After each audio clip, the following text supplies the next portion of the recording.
guys, I have a very important video to make. I need your rating of this interior, Gianna. Interior of the vehicle? Interior of the vehicle. I would say the seats are comfy. Okay. All scores out of 10. People need numbers. Let's go. Let's give it an 8.2. 8.2. All right. I like the specificity. The different colors are aesthetically pleasing. Okay. Along the dashboard. Okay. I appreciate the different color for where the airbag is.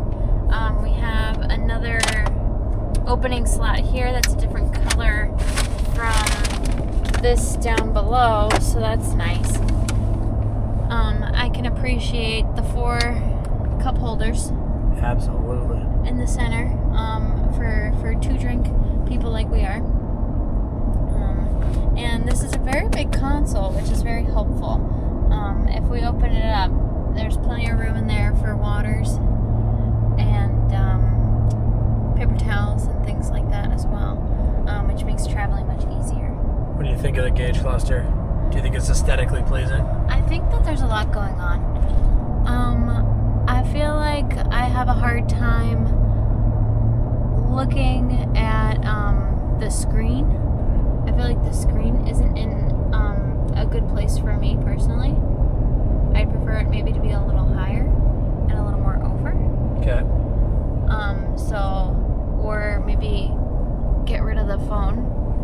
Do you think that has to do with you being a 5'2" woman, or is it just in the wrong spot? I think that they're really not marketing their vehicles for the consumers that they're actually looking for. How sexist of them. Because I feel like when a man is buying a truck, he's buying it for his girlfriend, or at least to impress his girlfriend. And if she's not impressed, then like they're not doing their job. That is a unique perspective. I like that. So, I mean, if I'm in a truck and I can't even, I don't know, function, then what's the point? What do you think of the 10-speed? Do you even know what that is? Is that the thing that tells you your speed limit? Your current? Yeah. The 1 through 10 there. What do you think of that? The 1 through 10? Yeah. What do you think of that? Is that your gears? That's the gears. Yeah. I honestly don't touch them. Well, you really can't touch them. They just. I wouldn't move anything manually into any of those. And they also don't catch well when they transition. The transition is herky-jerky sometimes. I agree with that. And I've driven it where it's gotten stuck in one, and it's pretty concerning. Yeah, what the heck? We were driving, she was driving the other day, and the thing was just chilling in second gear for no reason at like a bazillion RPM. And I literally had to shift it into manual mode for her and then bump it up a few gears. It was very strange. I don't know if it would have fixed itself on its own, but yeah, anyway, random tangent. I think I've paid too much money for this truck for something like that to happen to me. Oh yes, you paid so much money for this truck. Now, do you? So you've been in the classy leather-clad interiors of my aging sisters to this truck, and my parents' LTZ 2023 Duramax. Do you miss the leather and a little bit fancier interior when you get in this, or do you feel as though it's just fine, or what are your thoughts? I enjoy the leather, but these seats are softer, so it makes it much nicer. I do like the back support in the other vehicle, so shout out to Interesting. Okay, the Chevy Silverado. What, my parents or my Silverado? In the Silverado. My parents or mine? Yours. Okay, so my Silverado has adjustable lumbar in the passenger seat. This does not. So what she's referring to is the fact that this passenger seat does not really have any lumbar, which is something I never even thought of because I don't really sit in the passenger seat a ton. But yeah, having adjustable lumbar is super nice. All right, more thoughts? I do like the silence on the inside of this cab. Oh yeah. In the other truck, I can't hear anyone talking. Yeah, that doesn't help that I've got a very loud exhaust on it, and it's got, old design for windproofing and old seals and all that kind of stuff on it. So, as a girlfriend of a truck owner, I'd probably give this a 6.3. Whoa, that low? What? For what you paid for it? I shouldn't have any complaints. What do you mean 6.3? For that much money, it should be able to drive itself. Oh my God. 6.3? What do you rate me out of 10 if you rate this truck a 6.3? Probably. This truck doesn't yell at you ever, so you must rate me lower. I don't know. I just feel like the one with the shifting of the gears that just shouldn't be an issue. So the clunkiness of the transmission. Yeah, and the fact that it got stuck in one, like that's a safety hazard. I feel like. About that. That is kind so of I for me, I think that really knocks it down a couple pegs. Wow. You know, on a more serious note, it's an interesting perspective because as a car guy and knowing how vehicles work, if it got a little bit weird and stuck in second, I just throw it in manual mode and upshift it. But for somebody who's a little bit less in tune with that kind of stuff, it just makes you more nervous, right? Because you don't understand like what's going on and then if it's going to happen again, that sort of thing. So it's actually an interesting perspective difference that you have compared to me. But I think it's a good point. 6.2, come on. All right.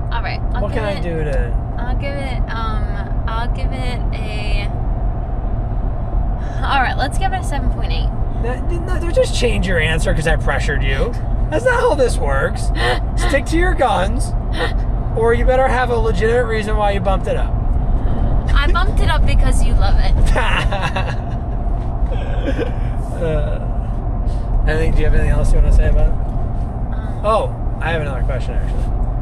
Do you feel as though, and I know you probably haven't been in a ton of newer vehicles than this, but do you feel that the interior is outdated in that this is kind of the same interior they've used since 2017 on these beasts? I would say so. Being in your parents' vehicle, and seeing how nice their interior was, I feel like yours shouldn't be that far behind. But it is. Because theirs is like 2019 and up. So this was a couple of years before that, but then Ford probably had like a little bit less fancy or modern looking interior than Chevy did even for the time it came out. So yeah, I would agree. It is slightly dated looking, which it doesn't really bother me one bit, but the newer ones definitely look very, very nice. I wish you had the opportunity to sit in one of the newer ones. We will do that at some point. But. And I will say that the cooling feature for seats in the other truck is very, very nice. Obviously, you could up trim this and get that, but your boy ain't got all the money in the world, so here we are. Sweating our asses off, literally. Literally. Anything else you'd like to say? Any other crap you'd like to throw at my truck?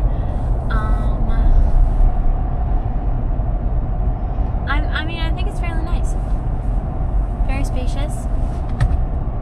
The dog loves it. And it has running boards, which is my number one priority.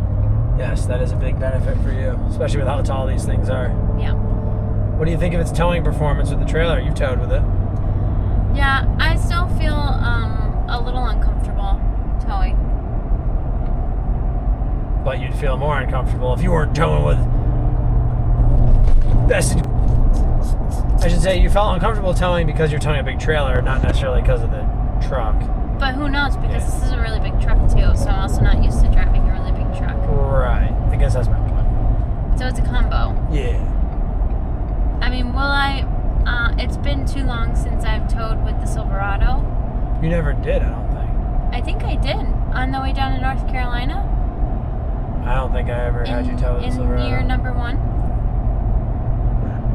You know, maybe you did. Maybe I did. I don't know if I would have let you because I just didn't. Not because I didn't trust you, because I didn't trust the Silverado. I didn't want it to break while you're towing. I feel like maybe I did. You might have. You know, that actually, maybe you just drove it empty when we were going down, and you're thinking that you were maybe I just drove it and it didn't. Yeah, I think it was to go down to North Carolina for Thanksgiving. Yeah, and you just drove it. And it was empty, so then we picked it up. All right, well, we're running out of daylight here, so as always, guys, thanks for watching. God bless America, and I'll see you in the next one. Goodbye.